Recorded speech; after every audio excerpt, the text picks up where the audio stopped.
Bonjour à tous, bienvenue dans Décoloniser, le podcast consacré à l'actualité antiraciste. Mon nom est Malika Salin et je vous retrouve chaque semaine pour aborder une question en lien avec le racisme.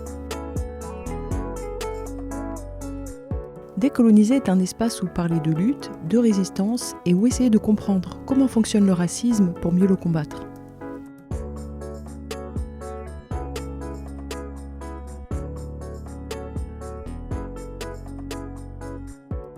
Un des faits très marquants de l'année 1994, c'est le génocide des Tutsis au Rwanda. Et ça concerne directement la France puisque celle-ci a mené là-bas l'opération Turquoise. La France était présente dans le pays depuis 1990. Le Rwanda, c'est un petit pays verdoyant, son intérêt ne vient pas de ses ressources, il vient plutôt de son emplacement stratégique dans la région. Et ce génocide, il a été, comme tout génocide, préparé en amont, par exemple par la radio des Mille Collines qui, pendant longtemps, a distillé la haine, d'abord subtilement, puis, à l'approche du déclenchement du génocide, l'a fait de manière assumée. Pendant le génocide, on entendait sur cette radio des appels à aller massacrer telle personne. Et la radio Mille Collines, elle a joué un rôle clé dans ce génocide parce qu'elle diffusait l'idéologie du Hutu Power. Les civils, eux, qui ont participé à ce génocide, ils avaient été travaillés au corps pour voir en les Tutsis les responsables de tous leurs problèmes. Et les Hutus modérés aussi étaient ciblés comme complices. Alors ce n'était pas que par des discours, c'était sur cette radio aussi des chansons entraînantes et populaires qui diffusaient ce message de haine. Et derrière, il y avait un parti nationaliste, Hutu, derrière lequel même il y avait un think tank, puisque un génocide, c'est une chose qui est tout sauf aléatoire. La psychologie humaine est très soigneusement étudiée. Comment amener les gens à perpétrer des actes contre une catégorie de population, actes qu'ils renieraient dans n'importe quelle autre circonstance. Donc le déclenchement de ce génocide, il survient le 6 avril, quand le président Habyarimana est victime d'un attentat. L'avion dans lequel lui et plusieurs hauts responsables rentrent au pays est abattu. Alors certains vont accuser les Belges, d'autres accusent Paul Kagame, le chef du FPR, celui appelé aussi Capital nazi africain. Le 7 avril, la France s'abstient d'intervenir pour empêcher les massacres qui commencent. Or, la France est signataire de la Convention de 1948 sur la prévention et sur la répression du crime de génocide. Donc elle était normalement obligée d'engager ses troupes présentes sur place à s'opposer au massacre. Elle va simplement évacuer les Français le lendemain avec l'opération Amaryllis et puis elle continue, comme elle l'a fait pendant plusieurs mois, de faire livrer des armes aux forces armées rwandaises. Et elle le fait notamment dans la nuit du 8 avril, comme en ont témoigné des officiers de la mission des Nations Unies d'assistance au Rwanda. La France a aussi interdit à la presse de montrer ses soldats en train de ne pas intervenir pour faire cesser les massacres dont ils étaient les témoins. Et ensuite, au Conseil de sécurité de l'ONU, elle a voté le 21 avril la baisse du nombre de casques bleus sur place. Et puis, une semaine plus tard, elle a même reçu 2 responsables du génocide, Jérôme Bikamumpaka, le ministre des Affaires étrangères du GIR, et Jean Bosco Baraya Gwiza. C'est un génocide dans le sens où ce sont des tueries qui sont industrielles, qui ont été planifiées, organisées, puis mises en œuvre par des officiels avec l'aide de la population qui a été rendue complice du projet génocidaire. La France, elle est complice parce qu'elle a aussi livré 6 fois des armes aux tueurs entre le 18 avril et le 19 juillet 1994. D'ailleurs, le président rwandais du gouvernement intérimaire, qui est mis en place donc après l'assassinat du président Habyarimana. Ce président rwandais va écrire à Mitterrand pour le remercier pour le soutien moral, diplomatique et matériel que vous lui avez assuré depuis 1990 jusqu'à ce jour. Et il demande aux Français de poursuivre l'appui diplomatique et matériel. Il faut se dire qu'au moment où cette lettre est envoyée, il y a déjà un demi-million de Rwandais qui ont été massacrés. En juillet, les génocidaires vont se réfugier dans la zone humanitaire qui a été créée par l'opération Turquoise. Et à partir de cette zone, ça va être très facile pour eux de passer la frontière pour aller se cacher au Zaïre. Et l'état-major tactique de Turquoise va même évacuer le gouvernement provisoire vers le Zaïre. Le génocide, il prend fin le 17 juillet. Il a fait presque 1 million de morts. Mais c'est le début des problèmes pour le Zaïre, actuel RDC, qui se trouve déstabilisé et embarqué dans une longue guerre. L'Afrique centrale, elle est déstabilisée. Et c'est la RDC qui paie quand même le plus lourd tribut, avec à ce jour 12 millions de morts. Donc la France s'est illustrée en permettant aux génocidaires d'aller se cacher au Zaïre, mais aussi sur son territoire. Comme toujours, la règle du pouvoir blanc, c'est de créer le mal et son remède. Et donc la France, elle va chercher à se distinguer en étant celle qui dénonce le plus la barbarie qui a déchiré le Rwanda. Elle ira même jusqu'à faire de Rwandais complices entre guillemets, ses bons noirs. Et elle sera suivie en ça par les sionistes qui vont faire avec le Rwanda ce qu'ils ont fait plus tard en 2003 avec le Darfour, c'est-à-dire ils vont les tokeniser. Tokeniser, ça veut dire, pour les sionistes ici, n'avoir aucun intérêt pour le racisme envers les Noirs ou pour l'impérialisme qui vise les Africains, mais utiliser une population noire précise, donc les Rwandais puis les Soudanais, pour prétendre s'intéresser à la condition des Noirs. Et donc il va y avoir tout un militantisme sioniste pour inclure les événements de 1994 dans la définition du génocide, mais ils ne le font pas gratuitement, c'est stratégique, parce que ça vise à exclure de cette définition tout le reste, et en particulier la déportation et la mise en esclavage des Africains dans l'univers concentrationnaire des Amériques. Parce que pour les sionistes, ça c'est pas du génocide. Donc quand on dit aux sionistes, vous êtes racistes et colonialistes, ils disent mais non, regardez, nous sommes solidaires des Rwandais et de leur combat. Et en même temps, ça les intéressait aussi le Rwanda parce que c'était finalement des Noirs contre des Noirs. Et donc ça permettait de brouiller la définition du racisme et de dire tout le monde peut être raciste. Heureusement, il y a eu et il y a toujours à ce jour un militantisme acharné de Rwandais qui s'attachent à faire connaître la réalité de l'implication française et aussi à chasser les génocidaires cachés en France pour qu'ils soient jugés au pays. Alors pourquoi est-ce que la France fait ça ? Parce que aujourd'hui, Kagame, le laquais des Américains, il sert aussi ses intérêts. Ce sont deux nations blanches qui bénéficient de la guerre en RDC.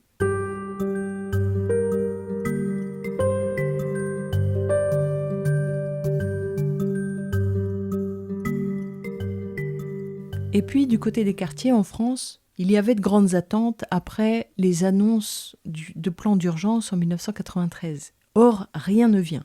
Il y a que Simone Veil ne s'occupe pas que de la ville, elle a d'autres dossiers et elle est accaparée par le sida, par la toxicomanie, par les sans-abri et pour elle, la banlieue passe après. Elle semble être de bonne volonté, mais elle ne connaît pas la situation des banlieues. Et puis, on lui reproche aussi une vision un peu misérabiliste qui confond quartier et pauvreté. Or, dans les quartiers à ce moment-là, les grandes attentes, c'est quoi ? C'est la question de l'attribution des HLM, parce que là, à ce moment-là, tout le monde a compris qu'il y a un système de quotas. Le MRAP va d'ailleurs organiser en 1994 un colloque sur ce thème où littéralement ils tirent l'alarme. Ils disent « Plus personne ne veut loger les immigrés et les pauvres, ils coûtent cher et ils votent mal ». Lors de ce colloque, le MRAP s'alarme contre le retour des bidonvilles et des cités de transit. Il demande à ce qu'il y ait une taxe sur les logements vides et il demande aussi à ce qu'on oblige les communes à construire des logements sociaux, parce qu'il en manque. Le MRAP dénonce les discriminations au logement, ou même accéder aux logements sociaux est difficile pour certaines catégories de population. Et puis les professionnels du domaine dénoncent donc ces quotas non dits, qui sont même valables très en amont, au moment de la construction, de la réhabilitation, et où dès qu'il s'agit de réaliser des opérations sociales, il y a plein d'obstacles qui sont mis en place. Et puis les maires se cachent aussi derrière la lutte contre la ghettoisation pour refuser de donner des appartements aux Noirs, aux Arabes, aux voyageurs. Et on sait à ce moment-là que les fichiers ethniques, ça existe. Donc on va dire aux gens, vous serez mieux à tel endroit. Puis en fait, on fait une barre avec seulement des Noirs, des blocs entiers avec que des Arabes, etc. Alors, l'État attribue une partie de ces logements sociaux. Le maire, il n'a la main que sur 15%. Or, il voudrait avoir la main sur davantage de logements. Ils disent que les listes d'attente sont interminables. Et dans le même temps, certaines villes s'offrent le luxe de n'accueillir personne. Lors de ce colloque du MRAP, Mouloud Aounid va demander à ce que soient publiés des rapports annuels qui rendent visibles les critères ethniques dans les attributions de logements sociaux. Une autre revendication de l'époque, c'est la jeunesse. Elle ne veut pas être reléguée, mais tout semble mis en place pour la maintenir sous l'eau. L'État crée quand même des postes FONGEP, c'est-à-dire des postes d'animation qui sont destinés aux associations de quartier. Ça correspond aussi au moment où les métiers de l'animation vont se professionnaliser, mais ce sont des métiers qui vont toujours rester très précaires, payer des miettes, alors que ce sont des métiers qui, potentiellement, avaient la capacité de changer la donne si les moyens avaient été mis pour permettre à la jeunesse de se réunir, de s'occuper, de développer des passions, de développer des activités. Et puis, une autre revendication, c'est d'être traités comme des citoyens à part entière. Et enfin, la question de la police, des contrôles injustes jusqu'aux morts impunies. Et donc, pendant que Simone Veil échoue à prendre en charge tout ça, Charles Pasqua, lui, il est hyper présent dans les médias. Du coup, il occupe tout l'espace. Et c'est dommage parce qu'elle aurait pu avoir un autre discours sur la drogue dans les quartiers. par exemple, mais elle est dépassée, et donc c'est sa vision à lui de la drogue qui va être imposée. Donc lui, il n'y voit pas un système organisé comme une alternative pour survivre, il ne voit pas non plus des addictions qui sont révélatrices d'un certain mal-être, lui c'est un rustre, hein. Donc lui c'est drogue égale trafic, égale immigration, égale insécurité. Il dit que trop d'argent va au quartier, alors que la campagne en aurait autant besoin. Et donc, comme il est, en plus de l'intérieur, chargé de l'aménagement du territoire, eh bien, une partie de l'argent ira aux territoires ruraux. Et puis, cette année-là, les élus locaux sont censés signer des contrats de ville qui fixent des ambitions État, collectivités locales pour les banlieues. Et il y a beaucoup de maires qui traînent. Et une espèce d'engrenage se met en place où seules les révoltes ont le pouvoir de réveiller cette espèce d'apathie, où tout le monde se désinvestit progressivement. L'État et puis les collectivités locales. Alors ces révoltes, elles surviennent très régulièrement en 94, au mois de janvier, quand les jeunes du quartier des Sapins à Rouen se révoltent après la mort de Ibrahim Sy, tué par un gendarme alors qu'il se trouvait à bord d'une voiture volée. Au mois de mars, quand des incidents éclatent entre jeunes et police à Garges-les-Gonesse après la mort du jeune Philippe Huynh, mais aussi à Avignon après la mort de Mohamed Tajra, 17 ans. Et ses amis soupçonnaient le gérant d'un commerce, mais l'auteur ne sera malheureusement jamais identifié. En avril, à Vaux-en-Velin, Bron et Rieux-la-Pape, après que 2 jeunes sont morts, Gokhan Setinet et Khaled Mahoui, ils ont été tués après qu'un policier a tiré sur la voiture qu'il conduisait. Pendant les révoltes, 2 gymnases vont être incendiés, un collège sera presque incendié, le poste de police de Bron sera attaqué avec une voiture bélier, il y aura une pharmacie attaquée aussi, et il y aura d'ailleurs même des manifestations contre les émeutes à Vaux-en-Velin et à Bron. Puis au mois de juin, des heurts entre policiers et jeunes à Schiltigheim dans la banlieue de Strasbourg. Ça va durer pendant la nuit du 22 au 23 juin. Et en septembre, dans le quartier de Loos-des-Bois, à Pau, après que Azouz Rehad, 24 ans, a été assassiné. Et donc c'est un engrenage parce que quand ça brûle, les élus locaux et l'État, tout d'un coup, ça les intéresse. Ce qui se passe dans les quartiers, ils ne veulent pas que ça parte en fumée. La presse, elle s'intéresse de moins en moins. On a vu la semaine dernière que pour la presse, finalement, quartier et émeute, ça commence à se confondre. Et puis il va y avoir un phénomène nouveau. Une autre révolte va s'y ajouter, c'est la révolte de la jeunesse lycéenne et de celle qui est en filière courte de type BTS et IUT. Édouard Balladur a inventé le SMIC jeune qui garantirait 80% du SMIC aux moins de 25 ans. C'est censé inciter les entreprises à recruter des jeunes et là, cette fois, c'est la jeunesse classe moyenne qui va occuper les rues jusqu'à ce que la proposition soit abandonnée. Or, la situation, c'est celle que les jeunes d'aujourd'hui ne connaissent que trop bien, à l'époque elle est nouvelle, c'est que le diplôme minimum exigé est chaque année plus élevé, et donc en 1994, on leur dit le bac ne suffit plus pour entrer sur le marché du travail. Donc les jeunes s'endettent, ils vont faire des études différentes, au lieu d'aller à la fac, ils vont aller en IUT ou en BTS, qui sont des filières où on apprend un métier, mais ces filières, elles coûtent plus cher parce que l'enseignement est à temps plein, donc c'est impossible de bosser à côté pour financer ces études.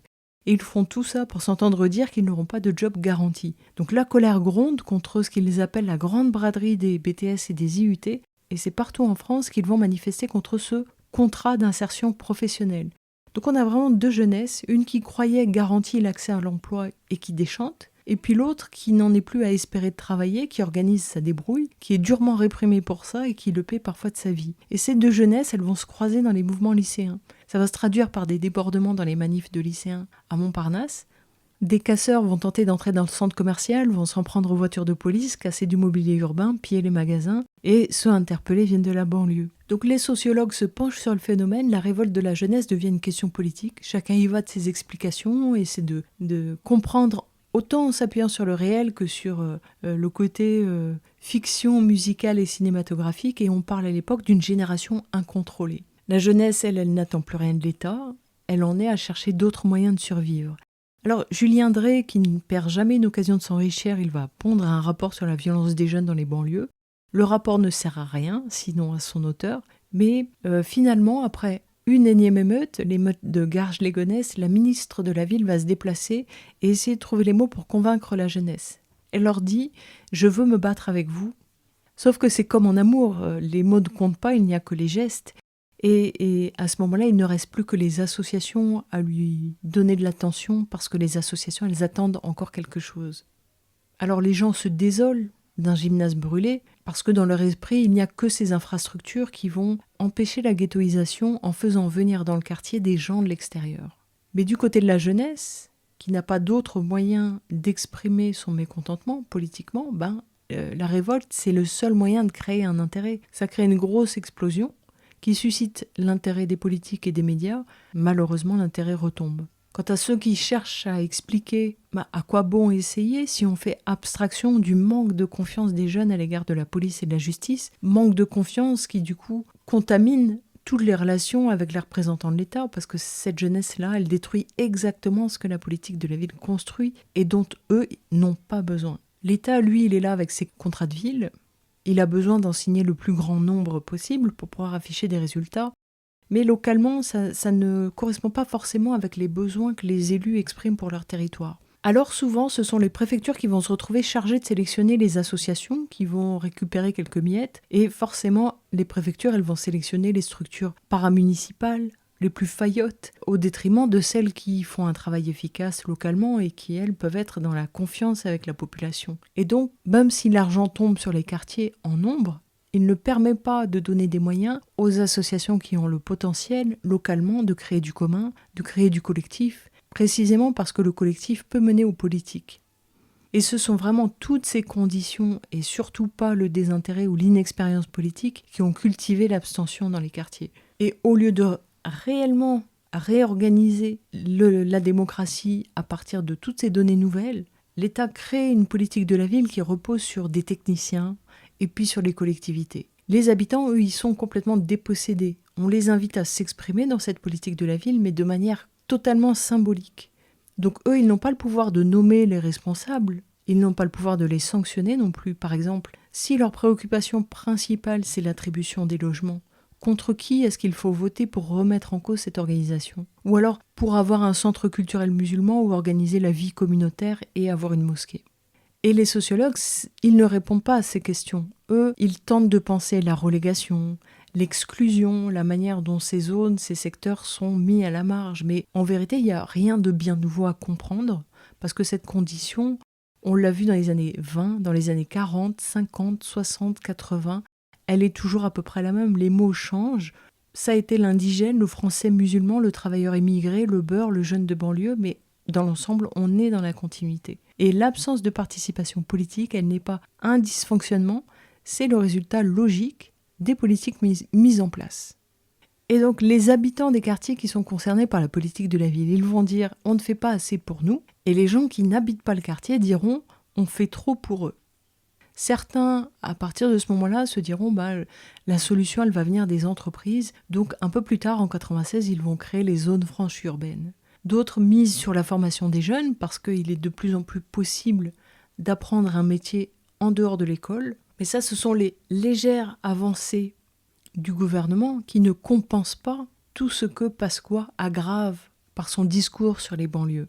Parce que le discours sur la banlieue, il se banalise. Et Pasqua n'est pas le seul à propager des images de la banlieue et de sa population complètement anxiogène. Alors, Pasqua, lui, il le fait dans un but précis. Il essaie de créer les conditions pour que la police puisse avoir plus de moyens. Il a en préparation un projet de loi d'orientation et de programmation pour la police avec lequel il espère mettre en place une nouvelle organisation de la police nationale avec plus de moyens en hommes, en matériel, en méthodologie aussi, parce qu'il dit qu'il faut passer à la police du XXIe siècle. Donc Pasqua, son souhait vraiment, il est très engagé là-dedans, c'est de donner un nouveau souffle à la sécurité intérieure dans l'Hexagone. Et le moteur, c'est l'argent. Donc il va par exemple accorder des indemnités aux policiers de terrain qui exercent des missions difficiles dans certaines agglomérations. On sait évidemment à quoi ça correspond. Pasqua cite d'ailleurs l'exemple des BAC spécialisés dans ce qu'on appelle le saut de dessus contre les délinquants.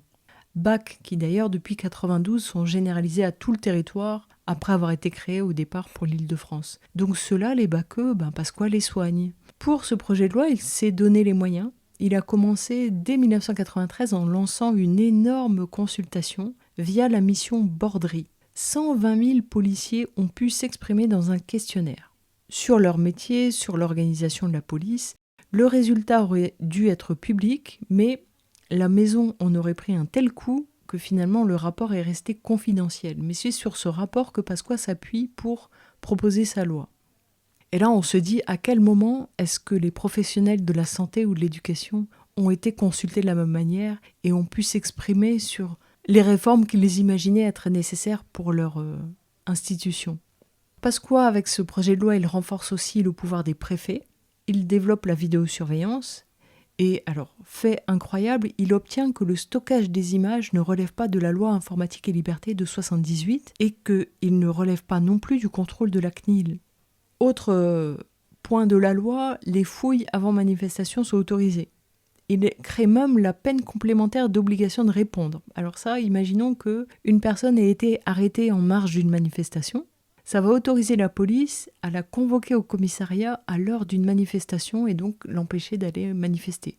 Ensuite, on sait que pour certains crimes ou délits, la double peine est automatique. Eh bien, il va ajouter les violences ou dégradations pendant une manifestation pour faire que ça relève automatiquement de la double peine.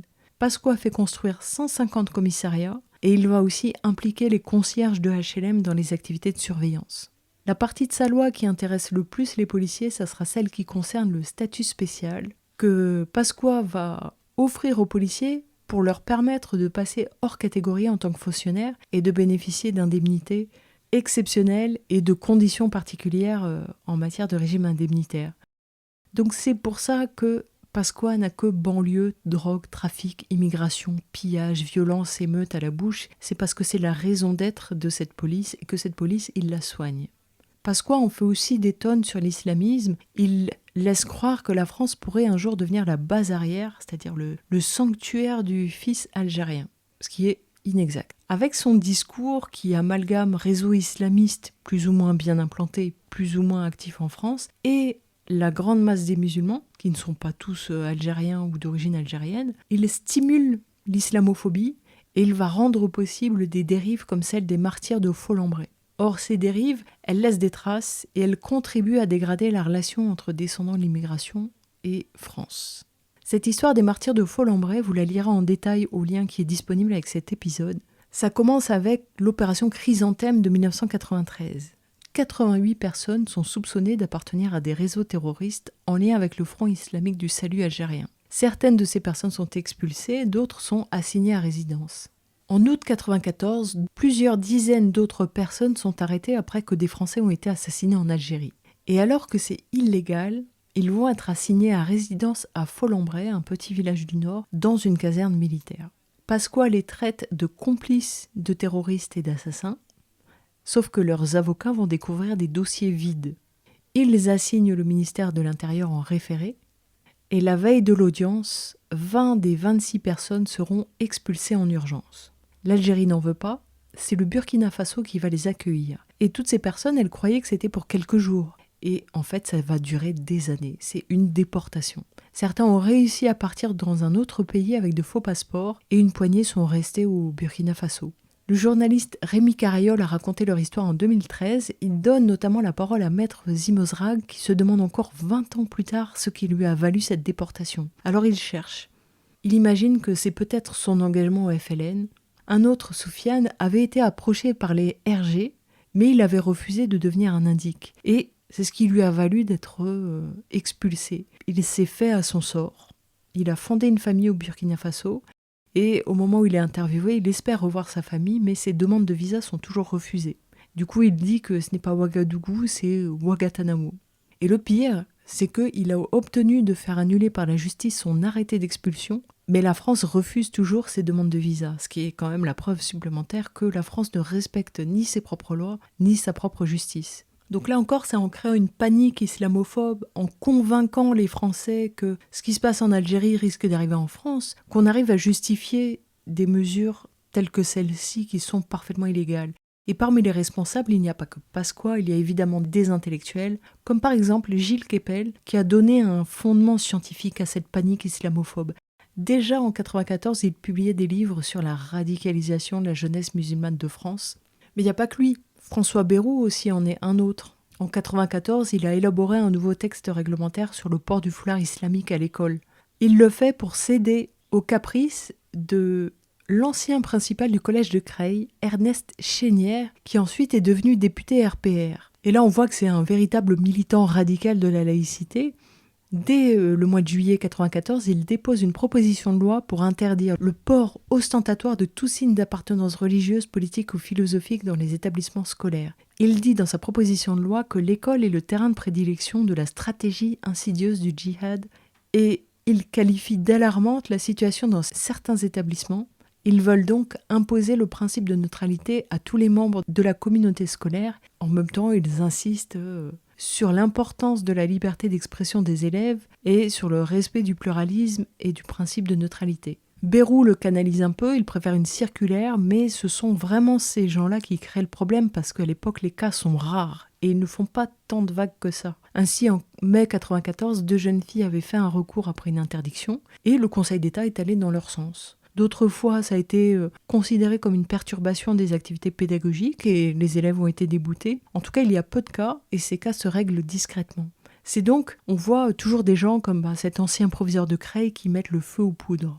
Et lui a fait ça en 1994, il a obtenu gain de cause 10 ans plus tard avec la loi de 2004. On se quitte avec un titre du rebelle qui, cette année-là, avait été enlevé par un groupe armé jusqu'à ce que la population obtienne sa libération.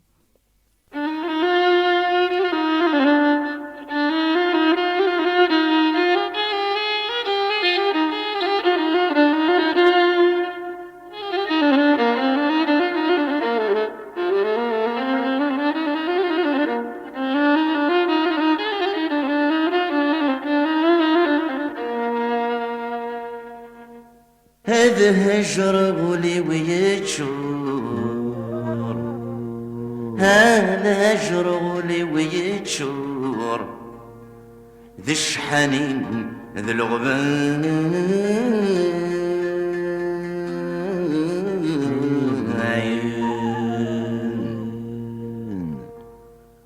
يدوني ثمل غرور يبوصن وين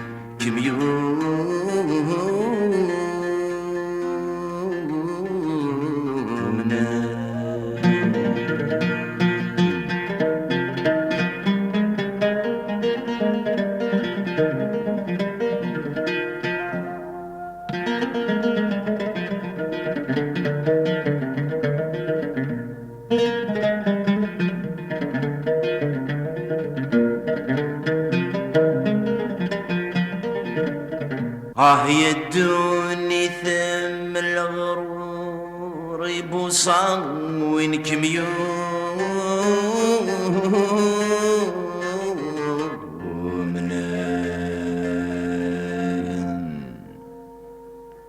تحمل ما تشبح ضلع عرور اثغطلو ذي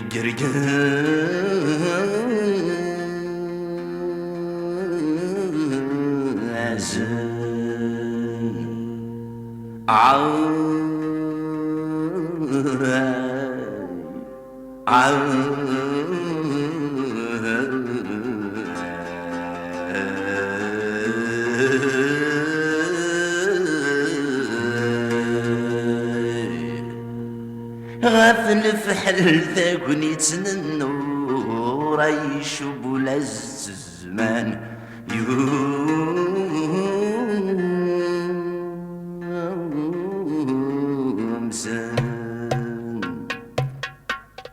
ما روح غور دبرين غرام وركفي حبيب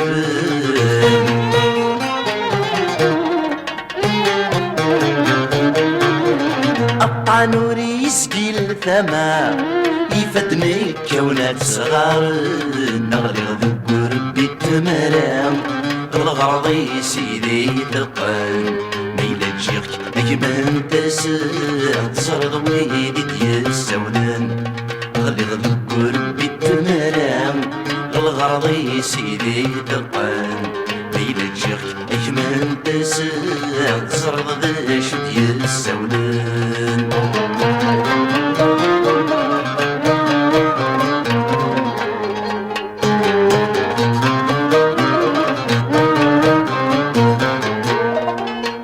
ماشي دا ماينو غرغوري ديالنا الفان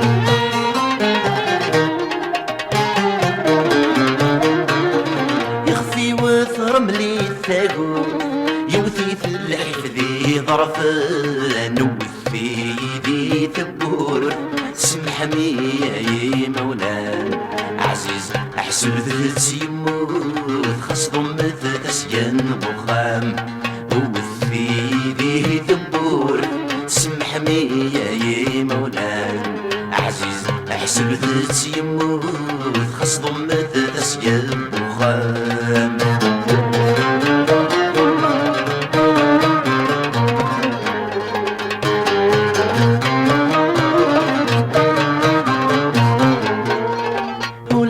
حملات نفاق أديني غتوفا بابيس